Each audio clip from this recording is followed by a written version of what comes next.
Praise the Lord. நான் Deborah.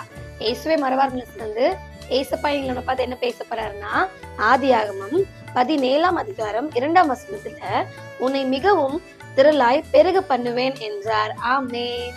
இந்த வசனம் ஆபிரகாமுக்கு 3ஆம் முறை ஆண்டவர் தரிசனமாகி பேசுவாரு. அப்படி பேசும்போது என்ன சொல்வாருன்னா, அந்த இடத்துல ஆபிராம பேர் மாத்தி ஆபிரகாம் வைப்பாங்க. அவங்க வைஃப் சாராவை சாரால் வைப்பாரு.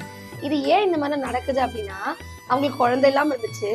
அவங்களை குழந்தை தருவதற்காகவே அந்த இடத்துல உன்னை உலகத்துக்கே தகப்பனாக்குவேன்னு இம்பாசிபிள பாசிபிள் ஆக்குன கத்தர் நம்மளையும் ஆண்டவர் என்ன பண்ணுவாருன்னா பெருக பண்ணுவாருன்னு நமக்கு இந்த வசனத்தை நம்ம படிக்கும் போது ரிசீவ் பண்ணிக்கணும். இது டிக்ளேர் பண்ணும்போது நிச்சயமா ஆண்டவர் நமக்கும் இதெல்லாம் செய்வார். இது குறித்து சின்ன ஜெபம் பண்ணிக்கலாமா? நன்றி தகப்பனே, நேற்றும் இன்றும் என்றும் மாறாதவரே அப்பா, எங்கள் முற்பிதாக்களின் தேவனே, அவங்களோடு இருந்த போல நீங்க எங்களோடும் இருந்து எங்களை ஆசீர்வதித்து எங்களை பெருக பண்ணுவீர் என்பதை விசுவாசிக்கிறோம். இயேசுவின் நாமத்தில் பிதாவே, ஆமென்.